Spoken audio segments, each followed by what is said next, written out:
Chancellor, tonight, if you went to Downing Street and said to Mr Cameron, look, this simply doesn't work anymore, it really is time that the United Kingdom left the European Union. He hasn't got the courage to say it himself, but if you said it to him, it might have an impact. I mean, all I'm suggesting, reference to Greece that I'm most concerned about you, because when faced with their recent enslavement, you said, we lived for many years as a non-sovereign country under Soviet occupation. For us, European integration is not a threat to sovereignty because we experienced not long ago a serious threat to our sovereignty. So what are you saying? That this isn't quite as bad as the USSR? Is that really good enough for your people? And today you describe Greece's problems as trivial. I'm sorry. There are hundreds of thousands of people out there on the streets of Greece fighting to get their democracy back. As a president, we'd see a giant global political figure, the man that would be the political leader for 500 million people, the man that would represent all of us on the world stage, the man whose job was so important that, of course, you're paid more than President Obama. Well, I'm afraid what we got was you. And I'm sorry, but after that performance earlier that you gave, and I don't want to be rude, but you know, really, you have the charisma of a damp rag and the appearance of a low-grade bank clerk. And the question that I want to ask, that we're all going to ask is, who are you? I'd never heard of you. Nobody in Europe had ever heard of you. I would like to ask you, President, who voted for you? And what mechanism? Oh, I know democracy is not popular with you lot. And what mechanism do the peoples of Europe have to remove you? Is this European democracy? Well, I sense, though, that you're competent and capable and dangerous. And I have no doubt that it's your intention to be the quiet assassin of European democracy and of the European nation states. You appear to have a loathing for the very concept of the existence of nation states. Perhaps that's because you come from Belgium, which of course is pretty much a non-country. But since you took over, we've seen Greece reduced to nothing more than a protectorate. Sir, you have no legitimacy in this job at all, and I can say with confidence that I can speak on behalf of the majority of the British people in saying, we don't know you, we don't want you, and the sooner you're put out to grass, the better. And Mr Juncker said we must convey to Russia that we are serious. Who do you think you are kidding, Mr Juncker? We do not want any part of an EU army, and I doubt the rest of the peoples of Europe do either. Thank you. Well, good morning, Mr Van Rompuy.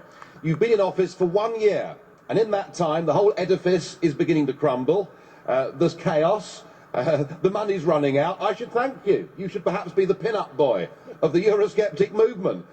But just look around this chamber this morning. Just look at these faces. Look at the fear. Look at the anger. Poor old Barroso here looks like he's seen a ghost.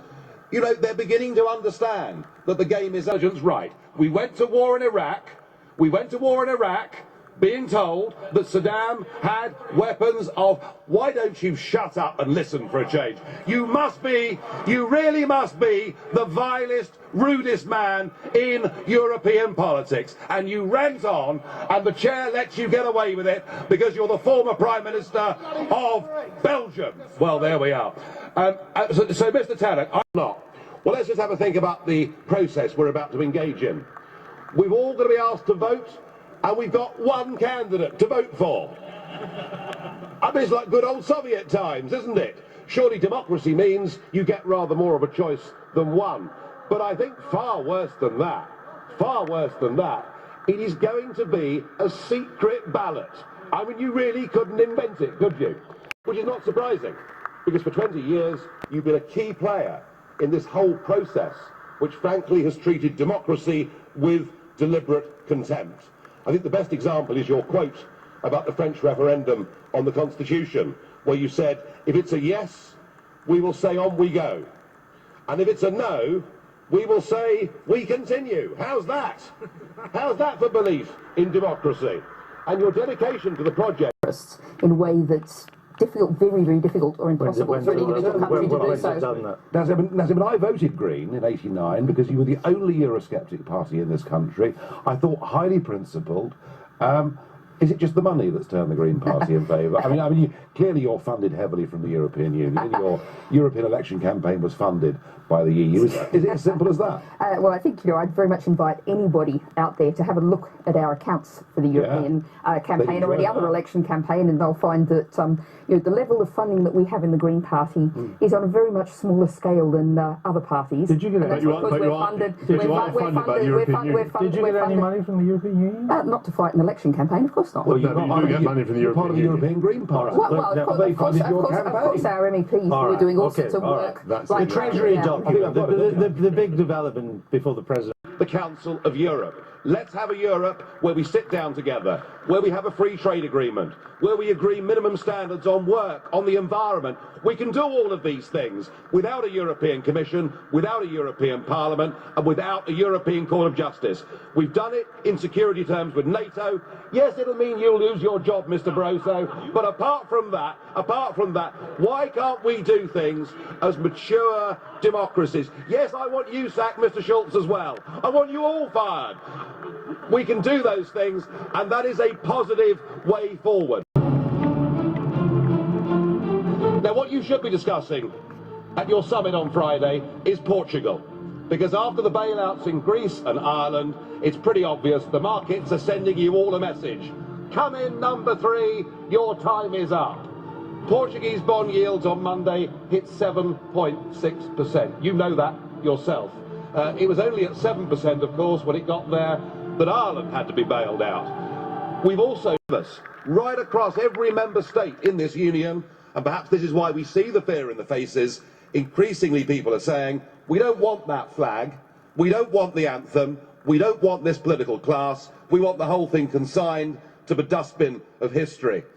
And we had the Greek tragedy earlier on this year, and now we have the situation in Ireland. Now I know that the stupidity and greed of Irish politicians has a lot to do with this. They should never ever have joined the euro. They suffered with low interest rates, a false boom and a massive bust. But look at your response to them.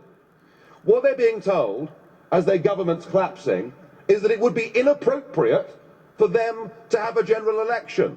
In fact, Commissioner Wren here said they had to agree their budget first before they'd be allowed to have a general election. Just who the hell do you think you people are? You are very, very dangerous people indeed. Your obsession with creating this Euro state means that you're happy to destroy democracy. You appear to be happy for millions and millions of people to be unemployed and to be poor. Untold millions must suffer so that your Euro dream can continue. Well, it won't work. Serious than economics. Because if you rob people of their identity, if you rob them of their democracy, then all they are left with is nationalism and violence. I can only hope and pray that the Euro project is destroyed by the markets before that really happens.